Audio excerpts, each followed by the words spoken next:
Selamat malam semuanya, kami dari tim CC26 PSU 075. Hari ini kami akan membahas sebuah krisis kesehatan yang sering terlambat disadari, yakni Parkinson. Pada presentasi kali ini kami akan membahas apa yang melatar belakangi proyek ini, solusi dan keunikan produk, arsitektur sistem, hasil produk, dokumentasi replikasi, dan rencana implementasi. Dan yang melatar belakangi proyek ini dibangun adalah saat ini Parkinson memegang status sebagai penyakit neurodegeneratif dengan pertumbuhan paling cepat di dunia. Angka ini bukan sekedar statistik, karena jumlah kasus global diproyeksikan melonjak hingga 2 kali lipat pada tahun 2040. Fasilitas kesehatan kita akan menghadapi beban yang masif. Namun, masalah paling kritisnya ada di diagnosis. Fakta medis menunjukkan saat pasien baru merasakan gejala fisik dan memeriksakan diri, 60 hingga 80% sel saraf dopamin mereka sebenarnya sudah rusak permanen. Artinya, metode diagnosis konvensional yang ada saat ini seringkali datang terlambat. Berangkat dari keresahan inilah kami menghadirkan Parkinsons sebagai garda terdepan untuk mendeteksi yang lebih cepat, mudah, dan proaktif.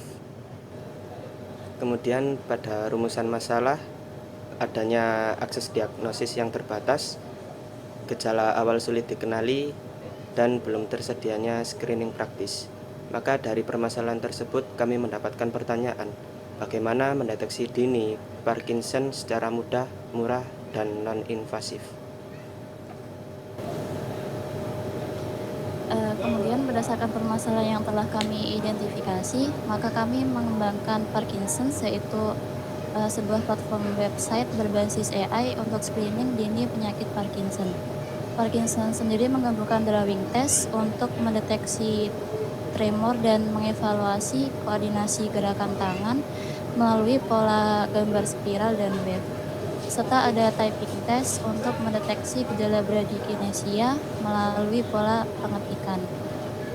Kemudian hasil pengujian dari ketiga tes dianalisis menggunakan multimodal AI dan disajikan dalam bentuk ringkasan yang mudah dipahami oleh pengguna. Kemudian boleh di next.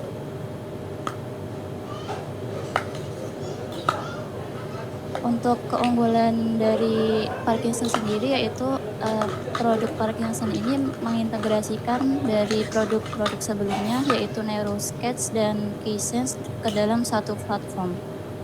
Dia boleh di next. Untuk ketiga produk ini berbasis website, namun beda dengan kedua platform sebelumnya yang hanya menyediakan satu metode pengujian. Parkinson sendiri menggabungkan keduanya serta dilengkapi fitur multimodal AI, consensus voting, dan AI summary and recommendation. Kemudian akan dijelaskan oleh teman saya.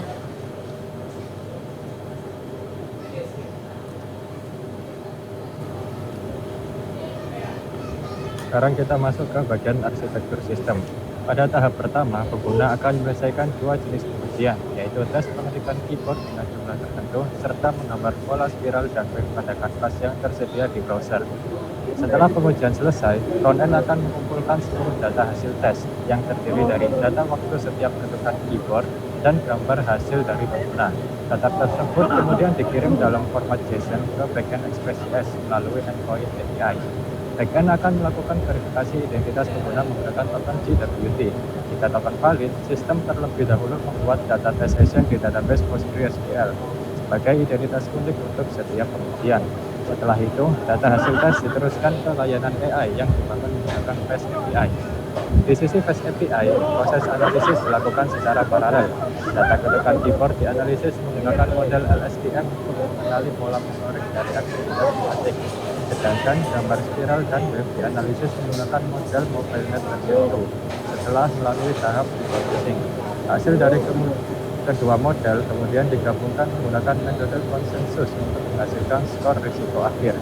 Selanjutnya, skor risiko akhir tersebut dikirim ke Google Gemini untuk menghasilkan ringkasan interpretasi dalam bentuk narasi yang lebih mudah dipahami oleh pengguna. Setelah seluruh proses selesai, hasil analisis dikirim kembali ke backend, disimpan ke database PostgreSQL. Terakhir, dashboard React menampilkan hasil kepada pengguna dalam bentuk persentase risiko, grafik historis perkembangan kondisi motorik, serta narasi interpretasi yang otomatis dan mudah dibaca. Selanjutnya dilanjutkan oleh rekan saya. Selanjutnya untuk kasus produk, sebagai solusi dari permasalahan yang telah kami identifikasi sebelumnya, kami menggunakan sebuah aplikasi berbasis web bernama Parkinson. Parkinson sendiri dirancang sebagai alat screening awal yang membantu pengguna melakukan deteksi indikasi Parkinson secara mandiri, mudah, dan dapat diakses kapan saja.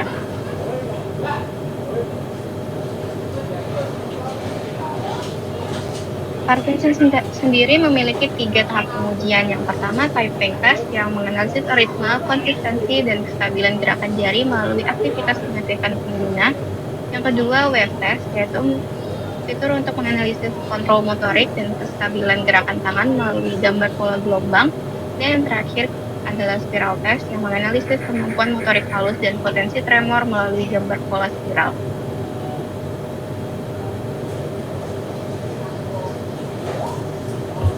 Setelah pengguna menyelesaikan seluruh tes, pengguna dapat melihat skor keyakinan, tingkat risiko, serta hasil prediksi dari setiap pengujian yang dilakukan.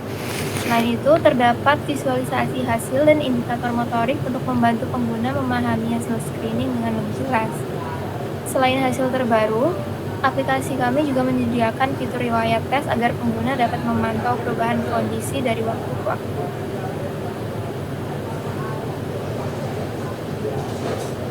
Untuk dokumentasinya, kami menyediakan dalam bentuk README yang memuat panduan instalasi, konfigurasi environment, serta cara menjelaskan seluruh layanan aplikasi. Dokumentasi ini membantu pengembang lain melakukan deployment dan pengembangan lanjutan secara lebih cepat dan terstruktur.